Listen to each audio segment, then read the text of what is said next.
Welcome to the Digital First podcast at TUS. This podcast was created to inspire and inform prospective students about all things digital marketing at TUS Athlone. Sit back, relax and enjoy. Welcome to the next episode of the Digital First podcast here at TUS, and today I'm delighted to be joined by first year student Kayla Dibble. Kayla, you're very welcome to this next episode. Thank you for having me. No problem at all, Kayla. So you have a very interesting backstory, and I suppose today we want to kind of tap into that and give our listeners an opportunity to hear about your journey to third level, because it is sort of unique in certain ways. So I'm going to pass it over to you maybe to give us a little bit of an insight in terms of your journey. Okay, so basically at the age of 14, I was diagnosed with a rare neurological condition where I almost went blind. So I really struggled in school with being in and out, like being sick, and there'd be days where I just wouldn't be able to get out of bed because of vertigo and things. So that kind of caused me to get like really far behind in my studies. And it got to the point then at the start of sixth year that like I was so far behind, like I knew I wasn't going to be able to go into the Leaving Cert exams with like the amount of knowledge and like the lack of preparation that I had.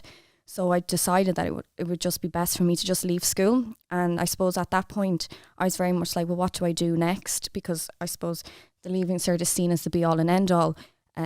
So then I took a year out, and then I tried to do my Leaving Cert from home through a distant learning college, but then that didn't work because it was very much like through email, and it didn't suit me at that point. So then at the age of 21, I returned to education with TUS Roscommon, and I went in and I had no expectations whatsoever. I didn't know what to expect.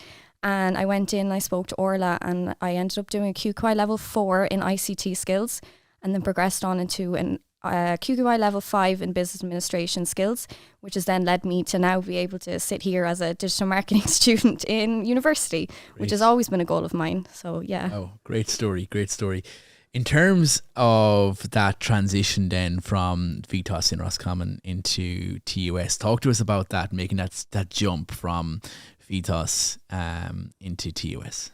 To be honest with you, I thought it would be more of a culture shock, but it wasn't. I found like FET was very similar to what college life is like. So when we were in our courses, it was very much learner centered, and like our learning was very based on like us, like on our abilities. I think that's very similar to college life, like our assignments and things like that. Like we're the ones doing it, we're the ones leading it with the support of our lecturers. So I was expecting to have a shock, but it wasn't really that much of a shock at all. I came in and I kind of just slotted in and just got into the swing of things, and yeah, I couldn't be happier. Yeah, okay. In relation to researching the program and researching the course, so you're currently studying a level 8 in digital marketing here at TUS. What sort of research did you do as you were kind of completing your studies in the TUS in Roscommon? What sort of research did you do around this program? So I did a lot of research. So I went into my course, like my TUS courses, and I was kind of unsure. I knew I wanted to go to university, but I was still very much unsure of what course I wanted to do. And I mean, in secondary school, I wanted to be a French and English teacher, which is a lot different to digital marketing. But I went in, and it's kind of sparked when Orla said to me, oh, would you mind doing our socials and like recording videos and things on, I think it was a charity coffee morning. And I was like, yeah, Grant, hand me the phone. You know, I'll snap a few photographs for Instagram, do a few videos or whatever. And she was like, oh, that was really helpful. Like, thanks. And I'm like sitting back going, oh, maybe I could make a career out of this, you know? So then that kind of sparked it. And then I was helping her along the way with certain events and things that were there. And I made a few videos for like the open day because it was during COVID time. So I did a virtual open day video and things like that.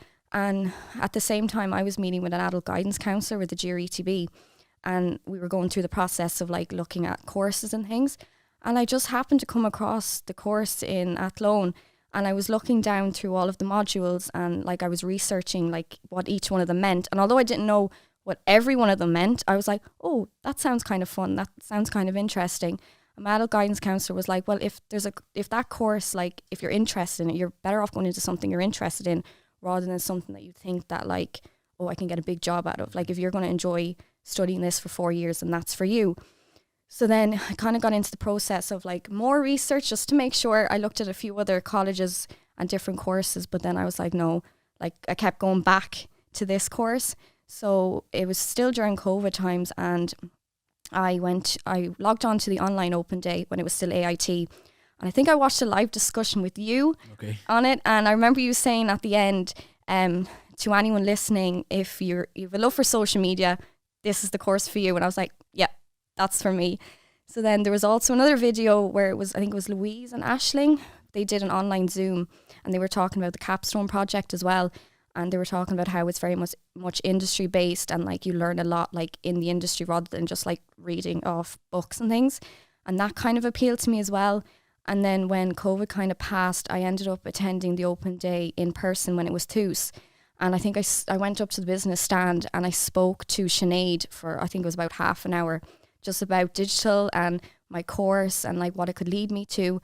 And I left that open day so excited, like so buzzing for like the prospect of being able to come into this course. And then obviously I got my acceptance then in July last year, and I was over the moon. Brilliant. Completely over the moon. Brilliant. So you've been here for, I suppose, it's nearly 6 or 7 months at this stage now. What has been, I suppose, the highlight of the last 6 or 7 months? It's just been everything, really. Like, I'm not going to lie, it's been stressful. There's been a lot of deadlines that we've had to push towards. But in general, it's just college life in general. I just love the atmosphere. I come in every day excited to go to class, excited to do like the assignments and things, and to see my friends. Like, coming in as a mature student, I was kind of nervous coming in because I was afraid that I'd be older than everyone else. But I literally just slotted into place, and like age doesn't matter when you come to college. Like, my best friends now are in their early 20s. I'm 25. It doesn't matter. So yeah, and it's just the excitement when we go into class and like you say, oh, this is what you could do in the future. I'm like, oh, okay, that's brilliant, So yeah, it's just everything really. I just delight to be here. Okay. So you sound so enthusiastic about digital, which is lovely to hear. What do you think would be your dream career or your dream job in digital marketing? Okay. So I think with my education journey so far, it's kind of made me be more open-minded about the future, because obviously my original plan was to be a French and English teacher, which I would never want to do now. So I think coming into the course, I'm very open-minded about the prospects, and I think in the next few years, like, I want to see what modules like I gravitate towards, whether it's analytics, whether it's creative content, whatever. But I think the dream would be to work for the likes of maybe ASOS, or maybe go into some kind of influencer marketing role, which would be the absolute dream. But I suppose I'm open to anything at this point. Okay, love it. Finally, to wrap up, advice. What advice would you give to a student that was maybe sitting in your position a number of years ago and looking for a little bit of inspiration? What sort of advice would you give them? I suppose to speak to any adult learners out there and maybe sitting in an FET college now is just bite the bullet and do it. There's nothing to be afraid of. I know myself, returning to education as an adult is very daunting, and you don't really know like what's out there. But the thing is, there's so many supports, there's so many options for you that like is suited to your abilities. So I literally would just say, go and do it. Don't be afraid. If you're in love with a course, you find a course that you're in love with, just go and do it. Just apply for that course. Cool. To wrap up, give us one word to describe digital marketing at TUS. Well, that's a hard one. Just one. Can I say a sentence? You can. The opportunities are endless. That's all I can say, because it is. The industry is just so open. Excellent. Kayla, thank you so much for joining us for this episode. We really appreciate it. Thank you.